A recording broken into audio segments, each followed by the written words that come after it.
Bonsoir tout le monde. Je suis très heureux d'être ici ce soir et de m'adresser à vous comme tel. Cette conférence a été pensée en fonction d'un événement qui va arriver dans un mois et quelques jours, qui s'appelle la Journée internationale de l'homme.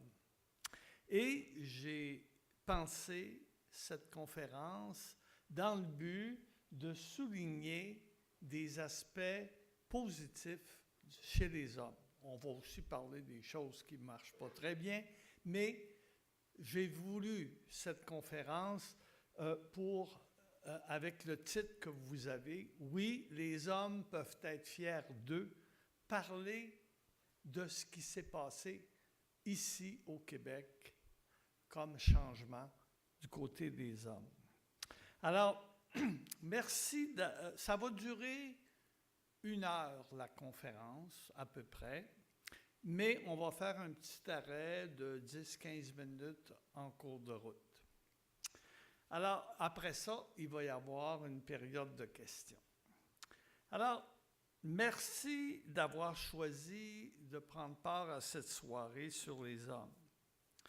Je suis très honoré du privilège qu'on m'accorde de m'adresser à vous ce soir. La présentation que je fais n'est pas un travail scientifique, même si j'ai fait l'effort d'apporter des appuis à mes dires. C'est un compte-rendu de mes expériences et connaissances. Je ne peux, par ailleurs, assurément pas parler au nom des hommes. Oser parler, généraliser à propos de 50% des êtres humains est carrément impossible, en plus d'être pompeusement prétentieux. Je ne peux que donner mon point de vue et faire état de mes perceptions à partir de mes expériences personnelles et professionnelles.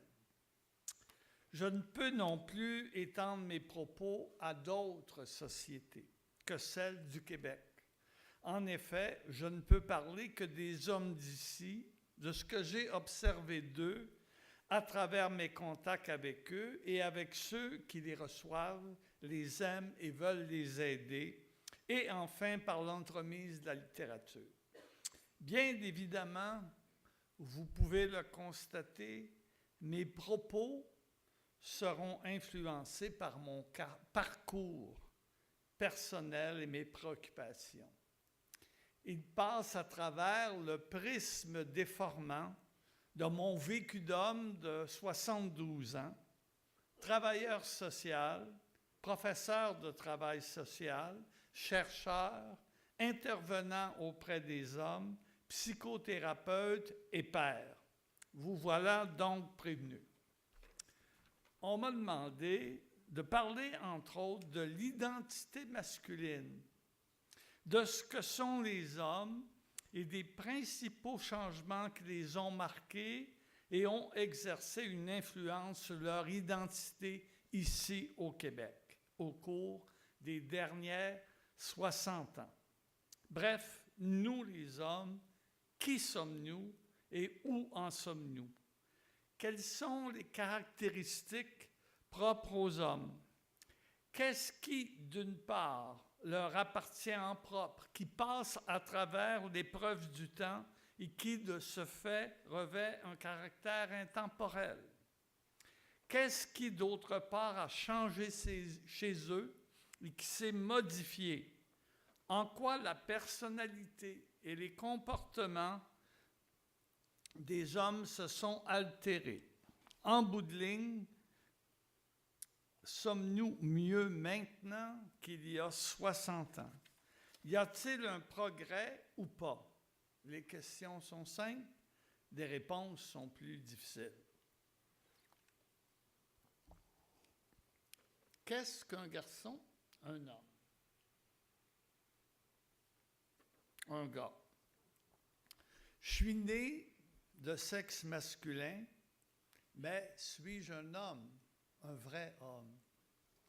C'est la question qui interpelle les garçons, les gars, les hommes, tout au long de leur vie. du début à la fin, et tout au long de chacune des étapes qu'ils franchissent et des épreuves qui les confrontent. Qu'est-ce qu'un vrai homme?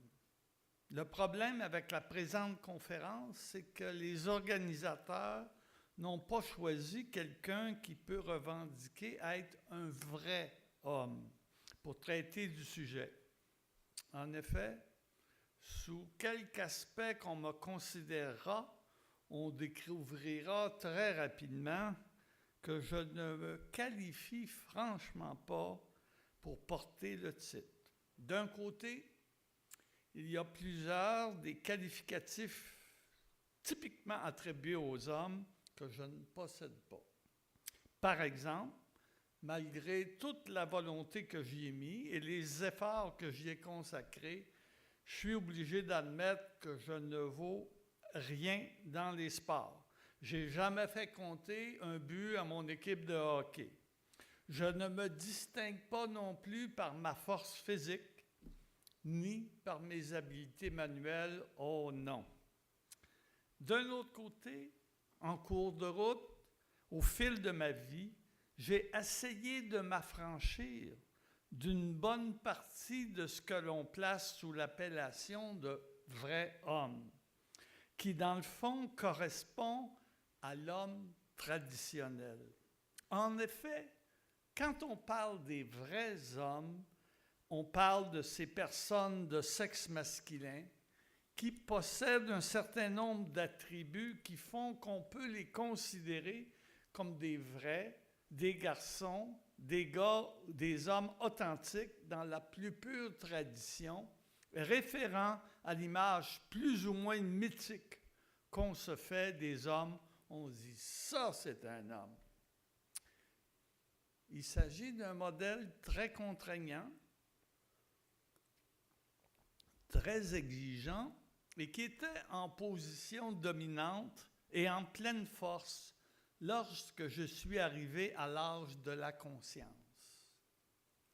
Voici un de mes souvenirs d'enfance qui a marqué le jour où j'ai eu 8 ans. J'ai eu un père, un bon père. C'était un homme instruit, intègre, la meilleure personne qu'on puisse souhaiter. Il voulait cependant que je devienne un vrai homme. Ainsi, le matin de mon anniversaire, à l'âge de 8 ans, j'accours vers lui et m'apprête à lui sauter au cou et pour l'embrasser, il m'arrête, se place devant moi, se penche légèrement et me tend la main et me dit « Gilles, tu as 8 ans, maintenant tu es un homme, bonne fête. » Bien sûr, il venait de me dire que j'étais un homme, je n'allais pas me mettre à pleurer pour un bec refusé. Quel était le message que mon père m'a transmis à ce moment-là? Ça fait 65 ans que j'y réfléchis. Il était quintuple, ce message. 1.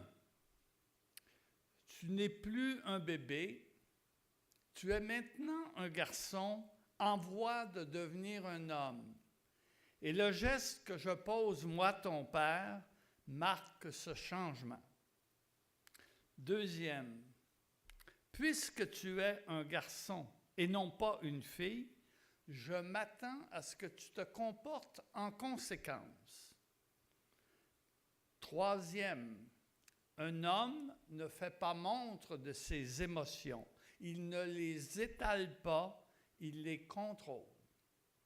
4 message, un homme, ça se tient droit. C'est direct, c'est solide, c'est fort. Et 5 message, la proximité. Les contacts physiques entre hommes ne doivent pas aller au-delà de la poignée de main. La question, qu'est-ce qu'un vrai garçon, un vrai gars, un vrai homme, renvoie à l'idéal type ou, si on veut, au modèle accepté et reconnu, c'est-à-dire aux qualités, comportements et attitudes qui sont proposées aux hommes pour qu'il soit considéré comme faisant partie de la confrérie des hommes. Ce modèle correspond plus ou moins au type d'homme que tous les gars aimeraient devenir, jusqu'à un certain point. C'est le type idéal auquel tout homme cherche à parvenir, celui qu'on lui enseigne lorsqu'il est enfant, celui qu'il apprend et auquel il se confronte avec ses pairs à l'adolescence et ses copains, celui auquel il doit plus ou moins se mouler et adopter pour pénétrer le monde adulte. C'est piégeant car ça amène et ramène les gars à se référer constamment à ce modèle et à voir s'ils s'y conforment ou pas. Mais oui, même s'il ne l'admet pas toujours, le gars est un être social et il veut arriver à faire partie de la gang, à être considéré comme un vrai gars. L'homme n'y renonce pas tout à fait, même s'il finit par comprendre qu'il n'y arrivera pas complètement. Il ne peut pas y renoncer tout à fait non plus, car s'il cessait de vouloir atteindre cet idéal, ce serait accepter de ne pas avoir une identité d'homme et il y a un prix cher à payer pour ça. Chacun est obligé de faire le plus qu'il peut, malgré ses déficiences, pour montrer qu'il a au moins quelque chose du vrai homme, du vrai gars, du vrai garçon.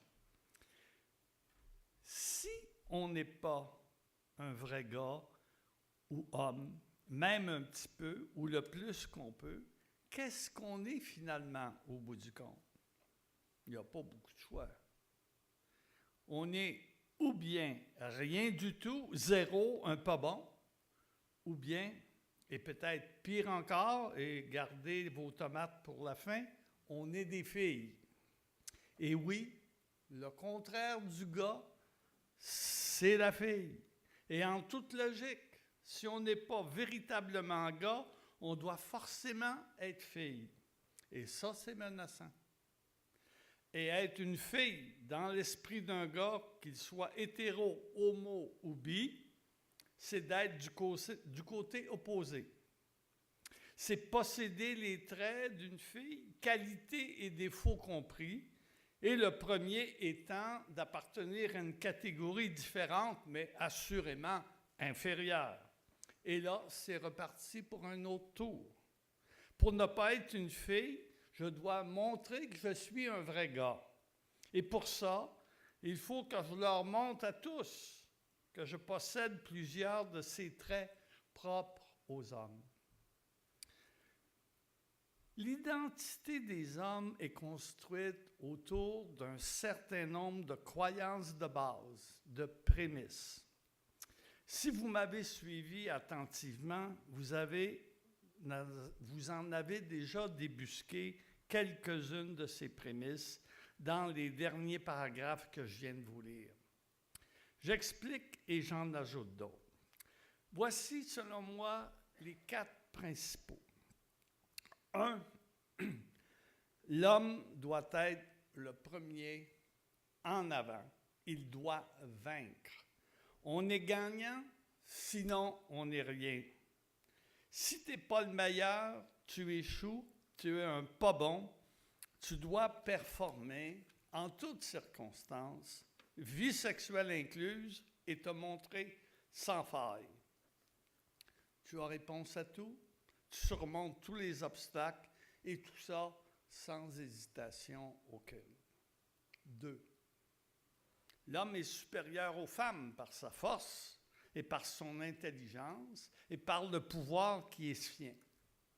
Il doit dominer, être le chef, protéger la femme, la défendre, puisqu'elle est plus faible. Il doit se distinguer d'elle, ne pas lui ressembler. 3. L'homme est indépendant. Il n'a besoin de personne. Il a la force physique, l'intelligence. Il peut réussir et doit réussir par ses propres moyens. 4. l'homme est invulnérable. Il est solide, fort, combatif, encaisse les coups sans broncher, ne montre pas ses sentiments, ses émotions, il ne saurait pleurer. Il demeure stoïque, il n'a pas peur du danger, il est brave.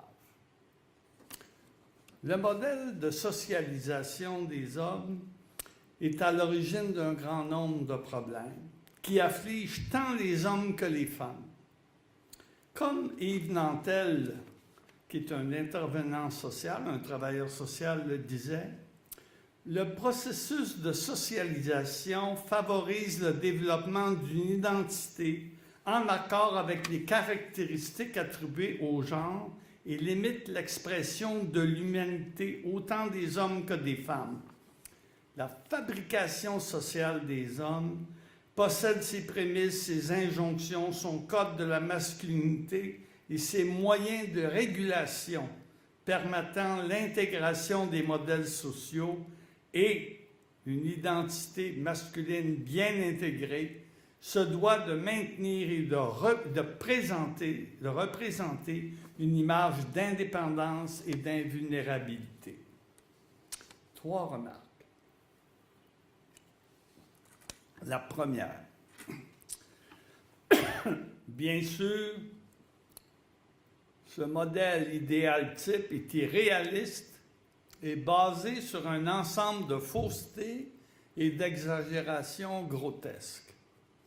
Personne ne peut vivre selon son modèle et réussir sa vie.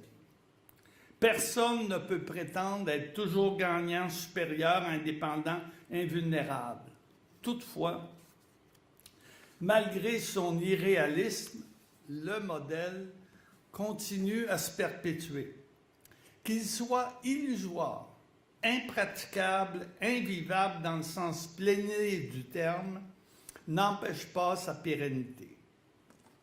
Deuxième remarque, il y a homme et homme.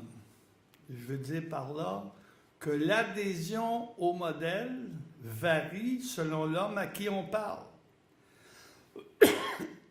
Il y a beaucoup de rebelles, plein d'opposants à certains aspects ou à plusieurs aspects du modèle. Toutefois, celui-ci demeure un référent incontournable à partir duquel l'homme se définit et se situe. Troisième remarque. Bien sûr, tout ce que je viens de vous dire, c'est ce qui prévalait comme modèle lorsque j'ai appris à être un garçon, puis ensuite un gars, puis ensuite un jeune adulte. Mais je suis pas mal vieux, moi, ici, par rapport à vous autres, et qui constituait l'auditoire. Depuis 1950, il y a bien des choses qui ont changé, me direz-vous, j'en conviens, mais c'est bien de là qu'on est parti. N'est-ce pas? Quel chemin a été parcouru? Qu'est-ce qui a changé? Et qu'est-ce qui a passé ou pas à travers l'épreuve du temps? Le modèle est-il toujours le même? Ou a-t-il changé en substance? C'est ce qu'on va regarder dans les minutes qui viennent. D'abord, pour ouvrir la discussion à ce sujet et pour avancer notre réflexion sur l'être complexe qu'est l'homme, j'aimerais porter sommairement 2 questions à votre attention. La première est subsidiaire à la discussion du modèle et porte sur les stéréotypes. La seconde est celle du modèle idéologique qui sous-tend l'étude de la question « Qui sont les hommes ?» Concernant la première, je vous présente ici une liste relativement vieille de stéréotypes généralement attribués aux garçons, aux gars, aux hommes. Au plan sociologique, un stéréotype se définit comme une opinion généralisée concernant un type d'individu, un groupe ou une classe sociale. Ce sont ce qu'on appelle communément des idées reçues. Les stéréotypes masculins complètent en fait le modèle ou le type idéal en énumérant les qualités propres au genre. Voici donc la liste des stéréotypes révélée en 1975 par Williams et Bennett dans le cadre d'une très sérieuse recherche scientifique auprès des hommes et des femmes qui, les uns autant que les autres, ont exprimé être en accord avec les qualificatifs descriptifs masculins suivants. Vous les avez sous les yeux, je ne vous en ferai pas la lecture, mais je vais vous demander de prendre quelques instants pour les regarder et vous demander est-ce que c'est toujours d'actualité ou pas, cette liste-là.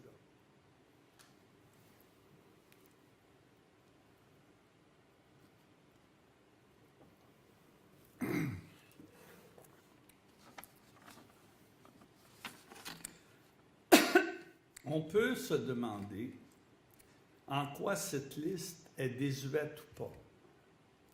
Ces qualificatifs sont-ils toujours ceux qui décrivent les hommes d'aujourd'hui?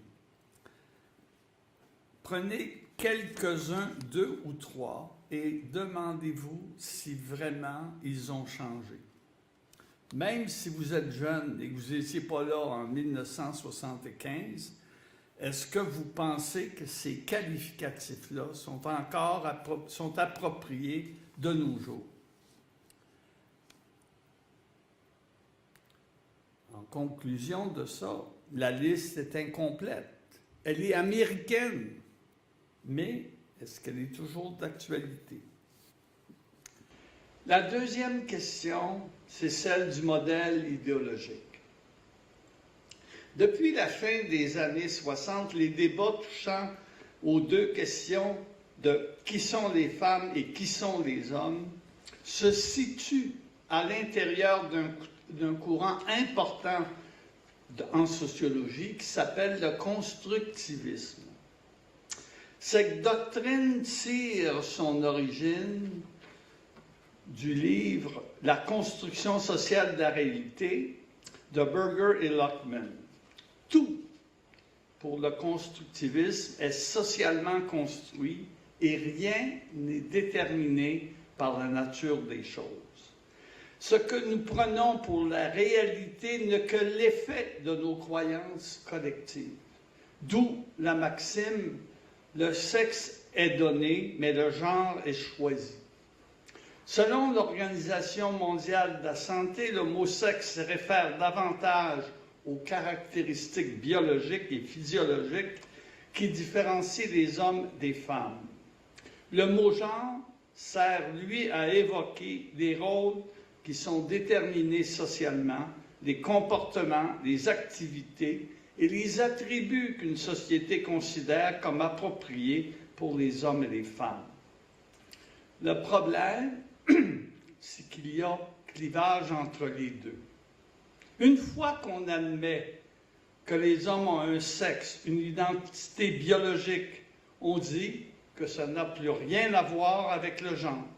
Tout le reste, soit leur comportement, leurs attitudes, sont définis comme étant malléables, changeables, modifiables, bref, ils sont dépendants de ce que chacun choisit d'être et de ce que la société l'incite à être. Autrement dit, rien n'appartient à la nature de l'homme, rien ne peut être attribué à une quelconque explication physiologique, endocrinologique, hormonale ou autre.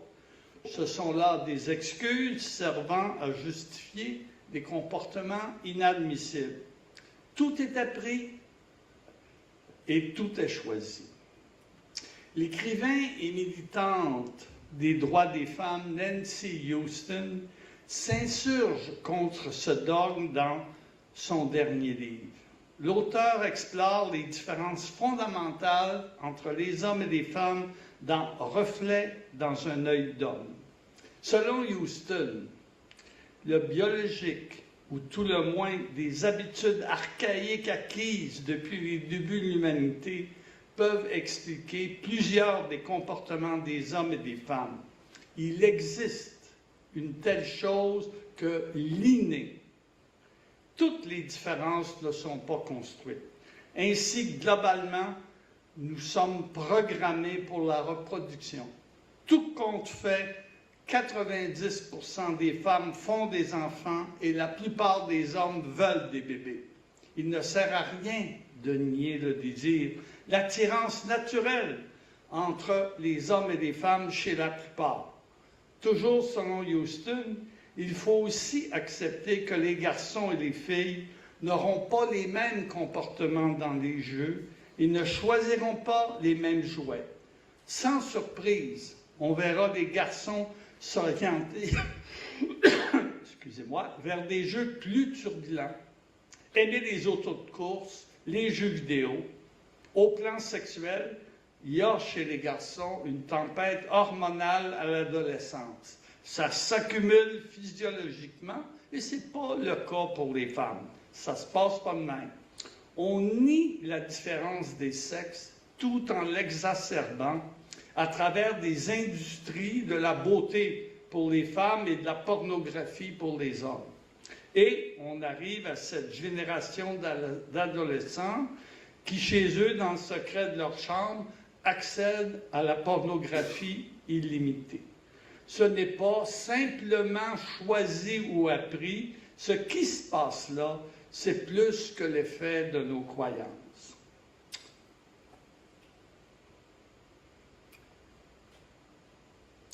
Deuxième partie, les changements survenus au cours des derniers 60 ans et l'adaptation des hommes à ceux-ci.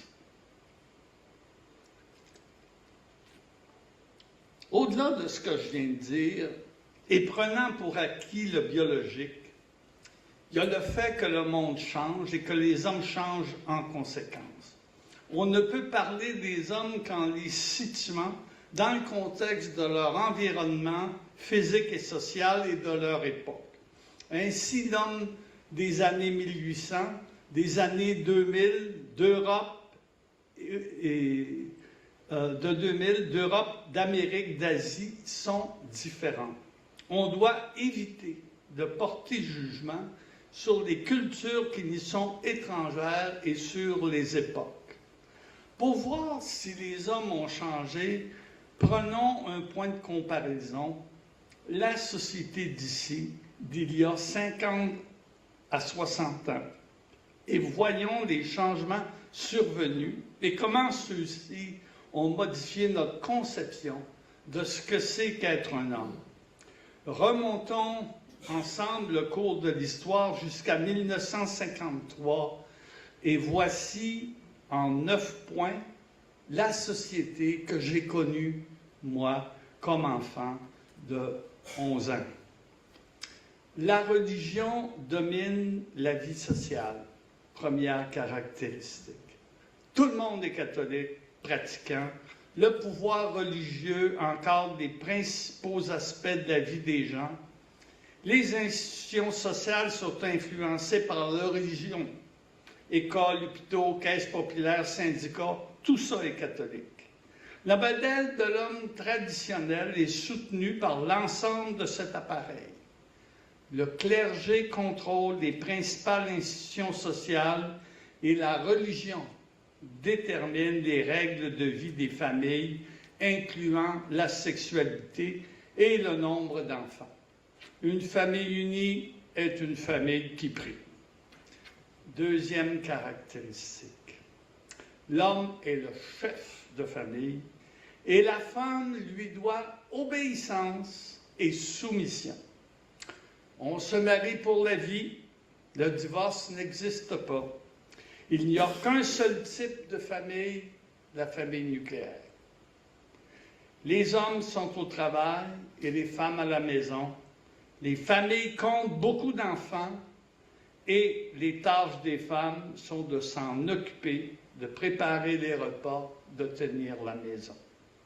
Troisième, l'homme est le pourvoyeur unique. C'est son premier rôle est la principale responsabilité qui lui incombe. Il ne s'occupe pas beaucoup des enfants, il reste distant et est appelé en tant qu'autorité à les punir au besoin.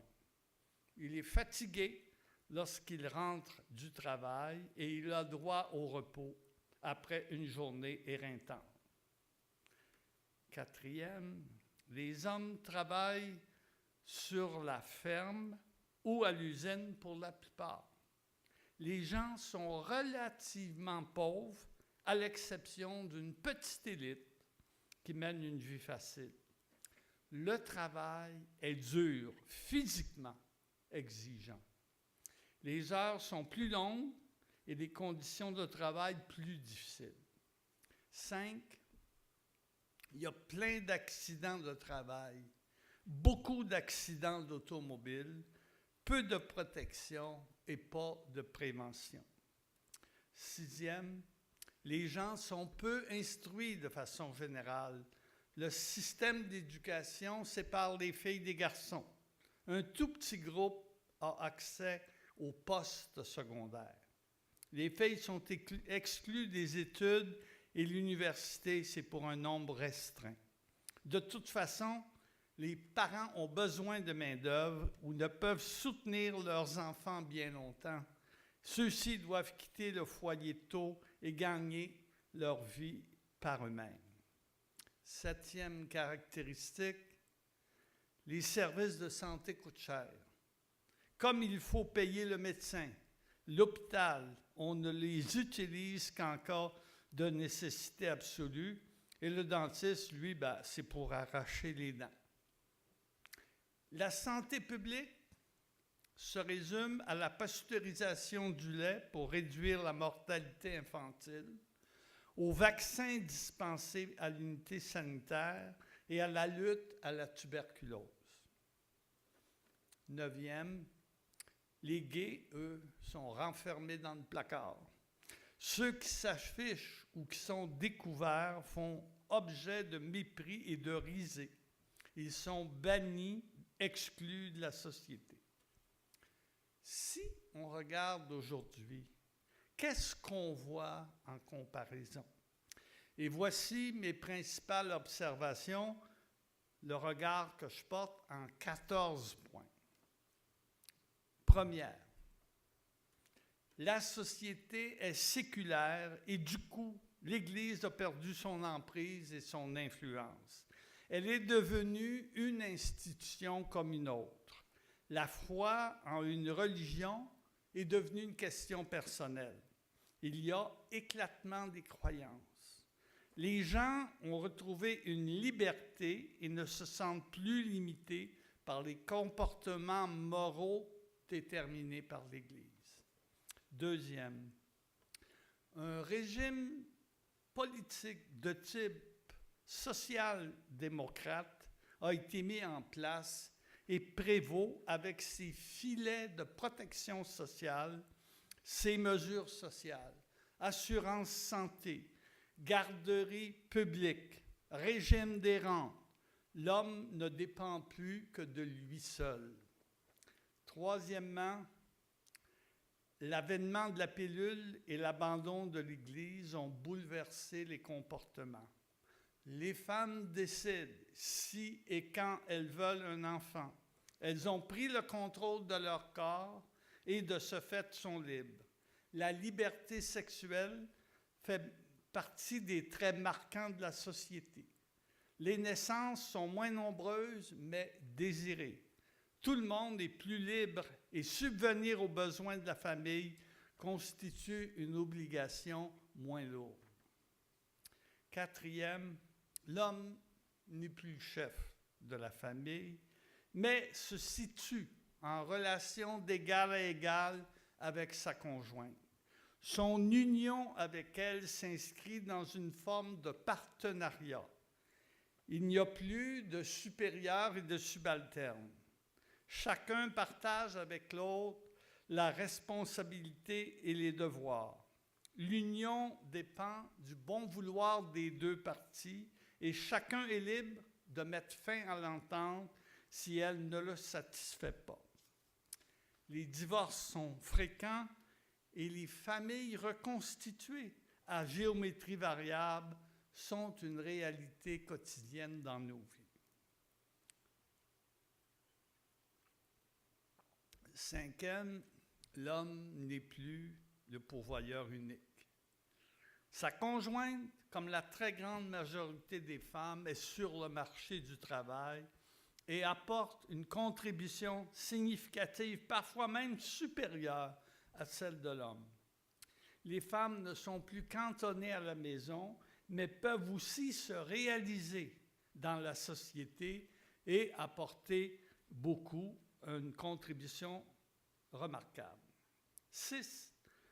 Dans un tel contexte, l'homme doit assumer une plus grande part du fardeau et faire sa juste part dans le partage des tâches et des responsabilités au niveau de l'éducation des enfants et du ménage. Il en fait beaucoup plus que son père au niveau des tâches ménagères dans le foyer et doit contribuer de façon à ce que l'équilibre soit jugé satisfaisant. 7e, gros changement là aussi, l'homme s'occupe aussi davantage des enfants. Il s'implique beaucoup plus auprès d'eux et assume plus entièrement un vrai rôle de parent. Les enfants ne sont plus laissés à la mère ou dirigés vers elle. Le père passe plus de temps avec eux, développe une relation de proximité dès la naissance. Il devient pour eux une personne significative, un parent investi dans une fonction qu'il s'approprie. Bref, les enfants appartiennent aux 2 membres du couple qui se partagent les responsabilités. 8. Le travail s'est modifié. De plus en plus, les machines ont remplacé la force physique. Les emplois qui requièrent la force physique ont beaucoup diminué. Les débardeurs, par exemple, sont passés de 2000 à 600 et n'ont plus à utiliser leurs muscles dans leur travail, qui en fait, le travail est devenu celui d'un opérateur de machinerie lourde. Le travail est moins dur, moins exigeant, moins usant. Chaque fois qu'un emploi manuel est aboli, il faut en créer un autre et la plupart du temps, celui-ci sera d'une autre nature. Les hommes ont dû s'adapter, se recycler vers d'autres métiers ou professions. Beaucoup ont migré vers l'univers des services. Les nouvelles technologies et les services ont apporté de très grandes modifications au marché du travail. 9e caractéristique,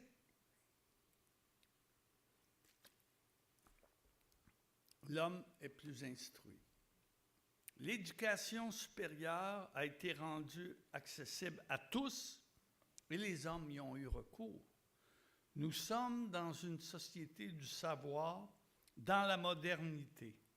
La connaissance est le meilleur et le moyen le plus direct d'accéder aux privilèges. Qui s'instruit s'enrichit, disait Jean Lesage. L'homme québécois est plus instruit qu'auparavant. Il étudie plus longtemps et ressort mieux outillé pour affronter le monde, mais aussi plus cultivé, plus ouvert. On a ici des expertises dans tous les domaines. 10. Garçons et filles vont ensemble à l'école tout au long. Il n'y a plus aucune ségrégation, mais les garçons sont moins studieux que les filles qui s'en sortent mieux qu'eux au niveau des études. 11e, les principaux services de santé sont gratuits, ce qui permet d'améliorer la santé de chacun. Par rapport à ce qui était, l'homme de 2012 est en meilleure santé et vit plus vieux. Son espérance de vie s'est accrue considérablement et s'approche de plus en plus de celle des femmes. les technologies modernes, la santé publique contribuent beaucoup. Il y a moins d'accidents de travail, moins d'accidents d'automobile, plus de prévention de toute nature. 12. Les gays sont en bonne partie sortis du placard et ont des droits reconnus. Ils peuvent se marier, adopter des enfants. Ils sont devenus des citoyens à part entière. 13. Les technologies de communication et de l'information ont fait leur révolution. Les hommes sont mieux informés, ont directement accès du bout de leurs doigts à ce qui se passe au fin fond du monde. 14e, les Québécois s'affirment dans tous les domaines et sont citoyens du monde. Ils accueillent tous les gens de tous les pays. Leur société se diversifie dans sa composition. Alors, lorsqu'on regarde le chemin parcouru en 50 ans, une première observation plus générale nous vient à l'esprit. Est-ce qu'on parle du même monde? Est-ce que ça se peut que nous ayons vécu tous ces changements-là? La vie est tellement différente. Est-ce que ça se peut que nous ayons enregistré, vécu, puis assimilé tout ça en si peu de temps? Ceux de ma génération peuvent en témoigner. Mais plus fondamentalement, lorsqu'on regarde les deux réalités, celle de la société de 1952 et celle de 2013, force est de reconnaître que les hommes ont beaucoup changé. Pas toujours spontanément, pas toujours dans la gaieté de cœur, pas toujours de gaieté de cœur, pas tous à la même vitesse et pas également sur tous les enjeux. Mais les hommes ont bougé. Et ça, oui, et moi je crois que c'est pour le mieux. Mieux pour eux, mieux pour leurs proches, mieux pour la société. Tout n'est pas rose. Et il n'y a pas lieu de relâcher les efforts. Mais oui, toute chose étant prise en compte, il y a lieu de se réjouir de plusieurs changements. Les hommes ont dû s'adapter à de multiples changements et transformations. Ils ne sont plus tout à fait ce qu'ils étaient au départ. Le travail, la famille, les rapports avec les femmes, la société s'étant modifiée, les hommes se sont adaptés à la nouvelle réalité pour survivre et faire des gains. Ils ont acquis de nouveaux modes de fonctionnement et en ont abandonné d'autres. Nos garçons, nos gars, nos hommes ont fait des efforts pour changer et ne sont plus ce qu'ils étaient. Je crois qu'on peut dire qu'ils ont fait tout un chemin, qu'ils se sont éloignés du modèle traditionnel, même si celui-ci est des plus tenaces et soutenu par la publicité comme tel. Le modèle traditionnel se retrouve dans les sports, les jeux vidéo, les médias et est transmis à la jeune génération. Toutefois, les caractéristiques de la société moderne font qu'il tend à s'éroder, sinon à se dissoudre progressivement à mesure que la société évolue, que les gens développent une conscience et se définissent autrement, adoptant d'autres comportements et d'autres valeurs. À titre d'exemple, il y a 3 changements d'importance en termes de progrès que je veux souligner, en particulier ce soir, par rapport à la famille. Le premier, c'est la plus grande égalité des hommes et des femmes au travail et à la maison. Les femmes sont sur le marché du travail. Ce changement est passé dans nos mœurs et ne fait plus l'objet de discussion. Pour que le partenariat fonctionne, par ailleurs, il faut que les hommes collaborent en participant de façon équitable au partage des tâches ménagères. On assiste à un progrès remarquable. Ainsi, selon une étude de Statistique Canada, rapportée par le journaliste Claude Piché de La Presse en 2011, et je cite, « Par rapport aux générations qui les ont précédées, les jeunes hommes consacrent de plus en plus de temps aux travaux domestiques. Ménage, lavage, repassage, courses, préparation des repas, jardinage, entretien de la maison, administration du foyer, soins aux enfants, aux animaux, aux plantes. Pendant ce temps, les jeunes femmes y consacrent de moins en moins de temps. C'est ainsi qu'au fil des années, le fossé entre les sexes s'est considérablement rétréci. Autrement dit, entre les boomers et la génération Y, les hommes ont augmenté leur participation aux travaux domestiques de 39%, et c'est pas rien ça. L'écart entre les femmes et les hommes existe toujours, mais il a littéralement fondu. Madame Jérôme Forgette, qui en a parlé il y a un an, était on ne peut plus dans l'erreur et qui a dit que ça n'existait pas. Le second, c'est le plus grand intérêt des hommes pour leur rôle de père et leur plus grande participation dans la vie des enfants. De tous les nouveaux pères canadiens, ce sont les Québécois qui passent le plus de temps avec leurs bébés grâce au généreux programme provincial de congé parental rémunéré, a constaté Statistique Canada. Selon cette étude, 56% des hommes admissibles au programme québécois ont demandé des prestations en 2006, l'année où le programme a été inauguré, contre 32% en 2005. Donc, on voit un grand nombre. La troisième touche la violence conjugale. Selon une étude de l'Institut de la statistique du Québec, signée par Denis Laroche, la violence conjugale a considérablement baissé au Québec entre 1993 et 2004. Pendant cette période de 11 ans, les cas de violence signalés par les femmes ont diminué de 41% au Québec, selon l'étude. Le nombre de femmes victimes de violences de la part du conjoint ou d'un ex-conjoint est passé de 227 000 en 1993 à 134 000 en 2004. C'est 134 000 de trop, mais c'est quand même une bonne diminution. Bien sûr, il faut aussi souligner les autres changements au niveau du travail, des études, de la santé et d'autres sphères de vie. Ce soir,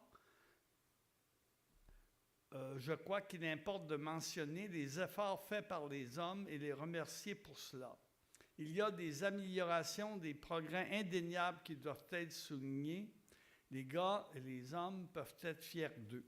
Mais avant ça, il y a des défis qui sont à relever et je vais en parler après la pause qu'on va prendre ici, une petite pause d'une dizaine de minutes, très brève, et après, il nous reste une quinzaine de minutes de présentation plus la question.